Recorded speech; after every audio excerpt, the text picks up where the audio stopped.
alunos do nono ano, tudo bem com vocês? Estamos aqui para falar dos nossos conteúdos de Química e Física e nessa videoaula nós vamos tratar do conteúdo do capítulo 5, que fala sobre a estrutura atômica da matéria, ok? Nós iremos mostrar aqui hoje como o átomo ele é constituído. Nós vamos observar que a estrutura atômica ela possui três partículas principais: prótons, nêutrons e elétrons. Os prótons eles possuem cargas positivas, os nêutrons cargas neutras e os elétrons eles possuem cargas negativas. Nós vamos observar ainda que prótons e nêutrons eles se concentram no núcleo atômico que fica no centro do átomo. E a gente vai observar que os elétrons eles estão livres, correndo atrás do núcleo, rodeando esse núcleo, formando a chamada eletrosfera. A gente vai observar ainda nessa videoaula os diversos modelos atômicos propostos ao longo da história. Também nós vamos destacar nessa videoaula o modelo da tabela periódica utilizado na atualidade, como essa tabela periódica ela foi organizada e como os elementos químicos são representados. Eu espero que vocês gostem da nossa videoaula e vamos lá! Olá, alunos do nono ano, tudo bem com vocês? Estamos aqui para falar dos nossos conteúdos de Química e Física e nessa videoaula nós vamos tratar do conteúdo do capítulo 5, que fala sobre a estrutura atômica da matéria, ok? Nós iremos mostrar aqui hoje como o átomo ele é constituído. Nós vamos observar que a estrutura atômica ela possui três partículas principais: prótons, nêutrons e elétrons. Os prótons eles possuem cargas positivas, os nêutrons cargas neutras e os elétrons eles possuem cargas negativas. Nós vamos observar ainda que prótons e nêutrons eles se concentram no núcleo atômico que fica no centro do átomo. E a gente vai observar que os elétrons eles estão livres, correndo atrás do núcleo, rodeando esse núcleo, formando a chamada eletrosfera. A gente vai observar ainda nessa videoaula os diversos modelos atômicos propostos ao longo da história. Também nós vamos destacar nessa videoaula o modelo da tabela periódica utilizado na atualidade, como essa tabela periódica ela foi organizada e como os elementos químicos são representados. Eu espero que vocês gostem da nossa videoaula e vamos lá!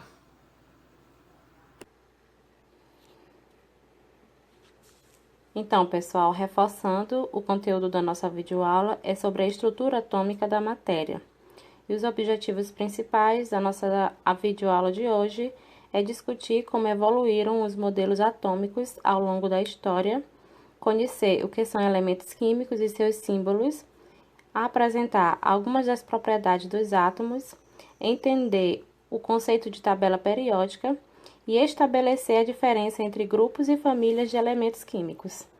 Vamos lá? Para a gente iniciar, a gente precisa entender o que é átomo, e a estrutura atômica. Para a gente entender o que é átomo, pessoal, é o nome dado ao formador da matéria. Lembra que a gente falou que matéria é tudo aquilo que ocupa espaço e possui massa? Então, o nome proposto pelos filósofos gregos Demócrito e Leucipo, para toda a estrutura que compõe a matéria. Estrutura essa que é invisível aos nossos olhos, a gente não consegue visualizar. Então, os átomos são as pequenas partículas que vão compor a matéria. Elementos químicos, moléculas, substâncias e materiais orgânicos ou inorgânicos são formados por átomo. Ou seja, pessoal, tudo que existe no nosso planeta e até mesmo fora dele no universo é formado por átomo. Em sua constituição, o átomo apresenta partículas menores, Essas partículas a gente tem aí demonstrado nessa imagem que eu trago para vocês. E o átomo ele é composto por três partículas principais: os prótons. Os prótons eles vão apresentar cargas elétricas positivas. Os nêutrons eles não vão apresentar cargas elétricas, até mesmo como o próprio nome sugere, ele apresenta cargas elétricas neutras. E os elétrons, que eles vão apresentar cargas elétricas negativas. A gente vai observar que prótons e nêutrons, eles se concentram no núcleo atômico, ou seja, no centro do átomo, e que os elétrons, eles circulam esse núcleo atômico, né? E nessa órbita que eles fazem em torno do núcleo atômico, eles vão demonstrando a energia que cada átomo de diferentes elementos químicos vão apresentar. Ou seja, em sua constituição, o átomo ele apresenta essas três partículas, não sendo a menor parte da matéria, né? Todavia, sua visualização não é possível, a gente não consegue visualizar os átomos a olho nu. O que se conhece sobre o átomo está relacionado com os experimentos físicos, químicos e aspectos matemáticos comprovados cientificamente. A evolução do conhecimento sobre o átomo fez com que diversas tecnologias fossem desenvolvidas e aperfeiçoadas. Legal, né, pessoal? Bem, sobre os modelos atômicos, vamos lá? Visto que não é possível visualizar um átomo isoladamente, os cientistas, com o passar do tempo, criaram modelos atômicos, ou seja, imagens que servem para explicar a constituição, propriedades e comportamento dos átomos. Esses modelos explicam o que diz a teoria, mas isso não quer dizer que fisicamente o átomo seja igual ao seu modelo. Só foram modelos para que a gente pudesse ter uma noção do que seja realmente a estrutura atômica dos átomos. Os cientistas, eles usaram as informações descobertas por outros estudiosos para desenvolver o seu modelo atômico. Dessa forma, as descobertas de um cientista era substituída pelas ideias de outros. Os conceitos que estavam corretos permaneciam, mas os que estavam comprovadamente errados não eram mais repassados e passavam a ser abandonados. Assim, os novos modelos atômicos foram criados. Essa série de descobertas da estrutura atômica até se chegar aos modelos aceitos hoje foi conhecida como a evolução dos modelos atômicos, que é o que a gente tem aqui nessa nossa imagem. Aqui eu trago para vocês 5 imagens propostas por diversos cientistas para tentar explicar, né, como é a estrutura atômica. E a gente vai passear um pouco sobre o modelo atômico de cada um desses principais modelos que foram propostos ao longo da história. Vamos lá? O modelo de Dalton. Em 1803, Dalton retomou as ideias de Leucipo e Demócrito e propôs o seguinte: a matéria é formada por átomos, que são partículas minúsculas, maciças, esféricas e indivisíveis. Esse modelo fazia uma analogia à estrutura de uma bola de bilhar. Lembra aquelas bolas de jogo de sinuca, né? Então, o modelo proposto por Dalton era bem parecido àquelas bolas de sinuca, né? Que a gente conhece como bola de bilhar. Todos os átomos seriam assim, diferenciando-se somente pela massa, tamanho e propriedades para formar elementos químicos diferentes.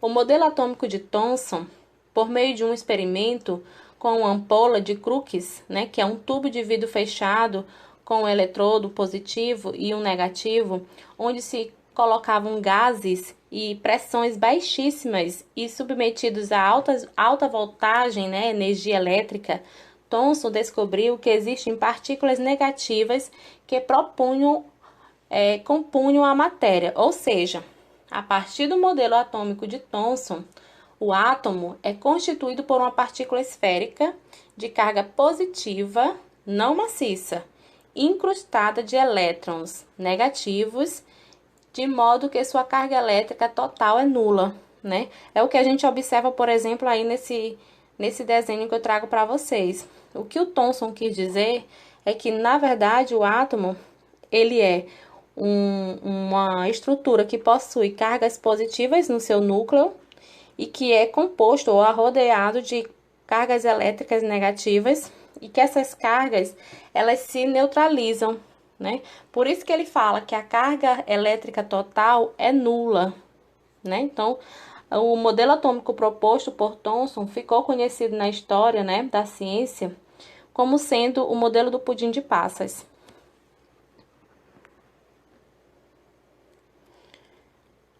O modelo atômico de Rutherford. né? A gente fala Rutherford Bohr porque Rutherford foi o mestre, né? O professor de Niels Bohr, né? Então, ambos estudaram o átomo e ambos também tinham ideias parecidas sobre o átomo. O que o Rutherford, na verdade, pensou sobre o átomo? Em 1911, o físico neozelandês Ernest Rutherford realizou um experimento em que ele bombardeou uma finíssima lâmina de ouro com partículas alfa, como a gente pode observar aí no desenho da imagem para vocês, emitidas por uma amostra de polônio, que é um material radioativo, que fica dentro de um bloco de chumbo com um pequeno orifício pelo qual as partículas passavam. O que ele queria descobrir, né, com esse experimento? Por meio dos resultados desse experimento, Rutherford percebeu que, na verdade, o átomo não seria maciço, como propôs os modelos de Dalton e Thomson, né? O que ele propôs, então? O átomo é descontínuo e é formado por duas regiões, o núcleo e a eletrosfera.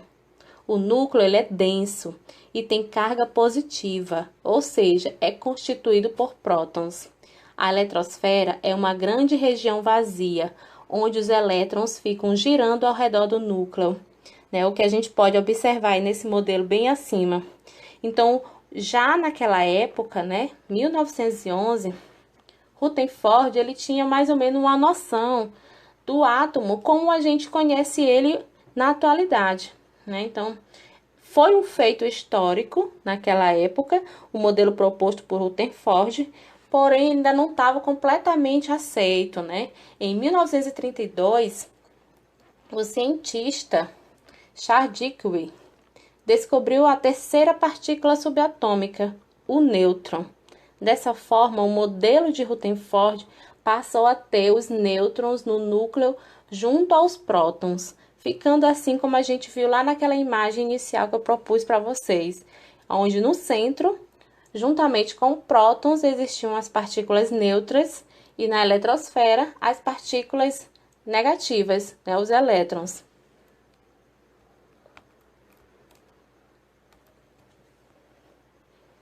E a teoria de Bohr, né? O aluno, né? O aprendiz de Rutherford, né?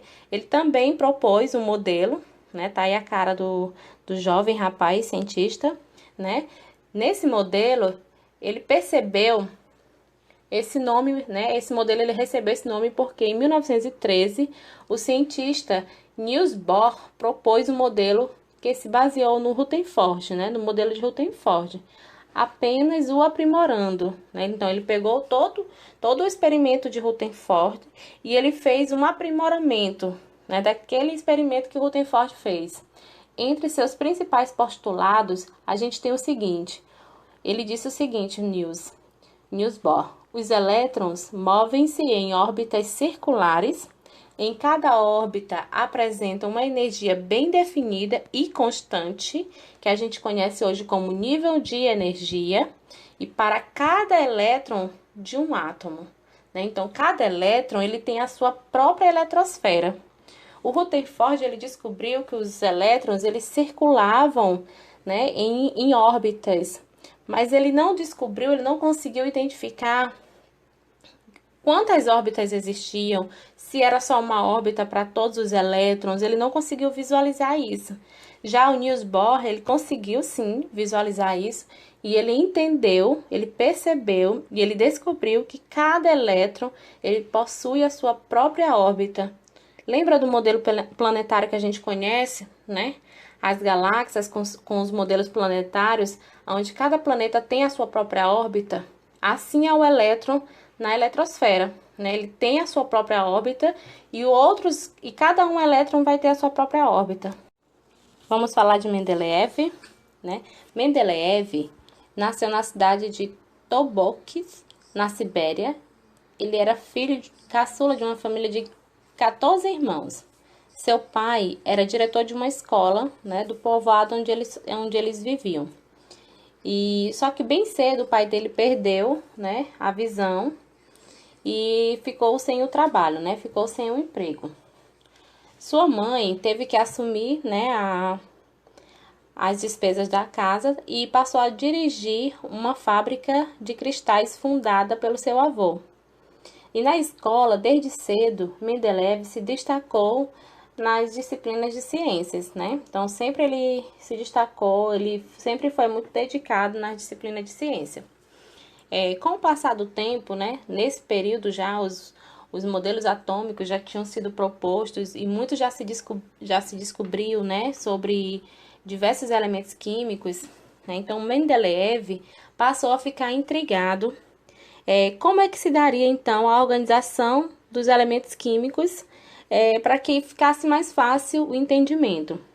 Não só ele, mas outros cientistas da época também tinham essa curiosidade, né? Então, Mendeleev ele passou a tentar organizar a tabela periódica, os elementos químicos em uma tabela, né? Que depois passou a ser chamada de tabela periódica. Existe um livro chamado O Sonho de Mendeleev, né? O Sonho de Mendeleev, ele relata como esse cientista ele chegou até a organização da tabela periódica que a gente conhece na atualidade. O livro ele divulga, né, um pouco da evolução química dos elementos químicos e traça alguns paralelos com o estado da arte e das outras ciências em diversas épocas. Mas é um livro muito agradável de se ler, né? Se torna um livro muito agradável de se ler e que descreve em termos populares o trabalho de um dos grandes cientistas, né? Que trabalhou em prol da tabela periódica. Com a sua teoria, né? A sua ideia de como seria organizada a tabela periódica, Mendeleev ele forneceu para a química um alicerce em que toda uma ciência poderia agora se basear e prosseguir com mais credibilidade. Então, ele deitou-se por cima dos papéis acerca das anotações sobre os elementos químicos e quando ele acordou, ele lembrou de um sonho que ele teve enquanto estava dormindo e ele começou a lembrar desse sonho e organizar os elementos químicos conforme ele lembrava do sonho, né? Então, os elementos químicos, eles passaram a ser organizados em quadradinhos, como se fosse um quebra-cabeça.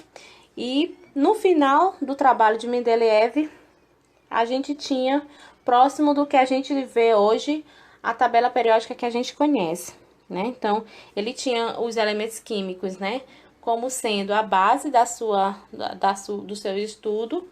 E os elementos químicos, ele precisava que fosse organizado em uma tabela que fosse de acesso fácil para todo mundo. E o que é um elemento químico, pessoal? O elemento químico ele é um conjunto de átomos de mesmo número atômico. A gente vai observar, por exemplo, aí no desenho que eu trago para vocês, né, a representação do elemento químico mercúrio, a gente tem o número 80. Esse número 80 representa o número atômico desse elemento químico. O Hg é a representação simbólica, né, do elemento químico mercúrio. O número atômico é a quantidade de prótons que o átomo possui em seu núcleo. Desse modo, a menor parte ou partícula que conserva as propriedades de um elemento químico é um átomo só com aquele determinado número atômico. Então, o número atômico, quando a gente for falar de química, né, o número atômico sempre vai ser representado pela letra Z maiúscula. E esse número atômico ele é igual à quantidade de prótons que existe no núcleo desse elemento químico, né, desse átomo. E a gente vai representar os prótons com a letra P maiúscula. Então, sempre que a gente falar de número atômico, a gente vai falar de Z, e Z é igual a P, né? Então, os números atômicos, eles vão ser um numeral que a gente vai ter como representação do elemento químico, que a gente simboliza com a letra Z, ok? Não esqueçam disso. Então, a gente tem aí a tabela periódica, né? E essa tabela periódica é o que a gente tem hoje para basear o nosso estudo da química.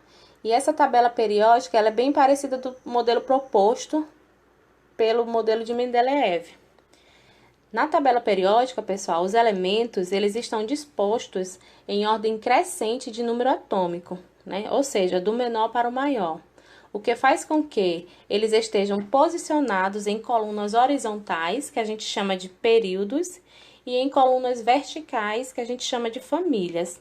A tabela periódica, ela apresenta 7 colunas horizontais, portanto, 7 períodos, que indicam a quantidade de nível que um átomo de um elemento químico apresenta, né? A gente vai observar que ao longo da história, várias tabelas periódicas elas são propostas. E aí vários modelos de tabelas a gente vai encontrar na internet, né? Para a gente basear nos nossos estudos. E a gente tem aqui 2 modelos que eu trago para vocês, mas na internet você consegue encontrar diversos modelos, né? Dos elementos químicos organizados na tabela periódica. A gente se baseia naquele que a gente consegue aprender com mais facilidade os elementos químicos e suas representações, ok, pessoal? Quando a gente fala de coluna horizontal, né, ou períodos, a gente tem aí essa representação, né? Observe o período 1, período 2, o período 3, 4, 5, 6 e 7. Então, quando a gente falar de período, a gente vai lembrar de colunas horizontais. E na tabela periódica, que a gente conhece na atualidade, a gente possui 7 períodos, tá bom, pessoal? Não esqueçam desse detalhe. As colunas verticais, né?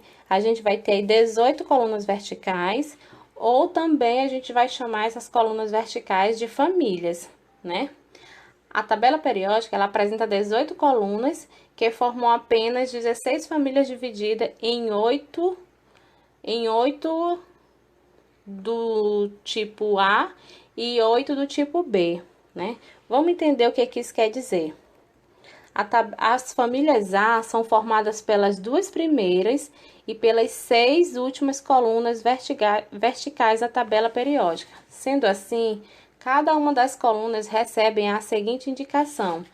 Coluna 1 é a família 1A, né, que a gente vai observar, que a gente vai observar aqui nessa representação, né? Aqui a gente tem a coluna 1 com a família 1A, né? A gente vai ter a coluna 2 com a família 2A.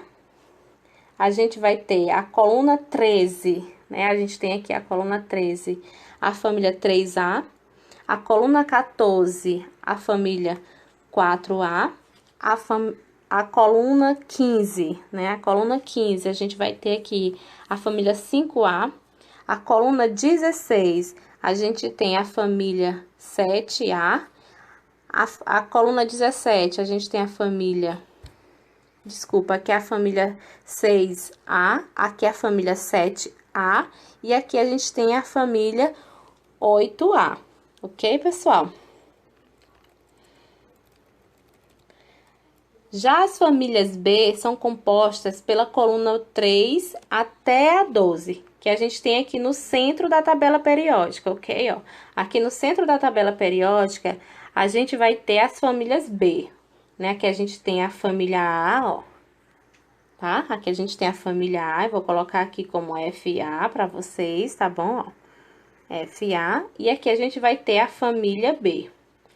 Lembrando que a família A, ela inicia na coluna 1 e 2, aí ela dá um salto lá para a coluna 13 e vai até a 18, tá bom, pessoal? E que a família B, ela se inicia na coluna 3 e vai até aqui a 12, ok, pessoal? É importante observar que temos um total de 10 colunas que formam as famílias B. Por que então só consideramos 8 famílias? Os elementos químicos, pessoal, que compõem as colunas 8, coluna do ferro, e a coluna 9, né, a coluna do cobalto, e a coluna 10, que é a coluna do níquel, vocês vão encontrar facilmente quando vocês aprenderem a procurar esses elementos na tabela periódica. Elas apresentam características semelhantes e, por isso, são consideradas, né, ou nós consideramos essas 3 colunas como sendo uma única família. Sendo assim, cada uma das colunas recebe uma indicação, ok? Por exemplo, a coluna 3, né, que a gente tem aqui, a coluna 3, a gente chama ela de família 3B, A coluna 4, né? Deixa eu só tirar aqui. A coluna 4, voltando aqui, desculpa. A coluna 4, a gente tem aqui a família 4B. A família 5, né? A gente tem aqui a família 5B. A coluna 6, a gente vai ter a família 6B. A coluna 7, a gente vai ter a família 7B. E assim sucessivamente, ó. 8, 9, 10 vai formar uma família só, que é a família que a gente chama de 8, né? Faz o algarismo romano, 8B, ok? Já a família 11 é a família 1B e a coluna 12, a gente tem a família 2B, ok, pessoal?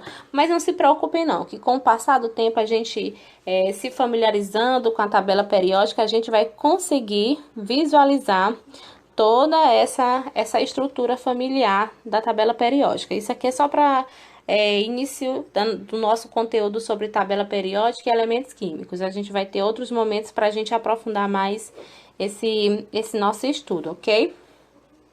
Pessoal, eu agradeço muito a oportunidade, viu? Eu peço que vocês reforcem a leitura do livro de vocês, para que a gente possa novamente estar reforçando, né, esse conteúdo. Após o estudo, né, a familiarização com a tabela periódica e os elementos químicos, porque é muito importante que vocês conheçam os elementos químicos da tabela periódica, né, a sua representação simbólica, né, a letra que representa cada elemento químico, o número atômico desse elemento químico. Os mais utilizados, a gente vai precisar estar sempre com eles memorizados. Então, eu aconselho que vocês visualizem a tabela periódica, né? Se tornem amigos dela. Eu vou deixar aqui na descrição do vídeo, no canal da escola, modelos, né, de tabelas periódicas que vocês possam estar baixando. E também a gente vai estar encaminhando para o WhatsApp de vocês. E quem preferir pode buscar na própria escola a tabela periódica impressa, ok? Muito obrigada e até logo!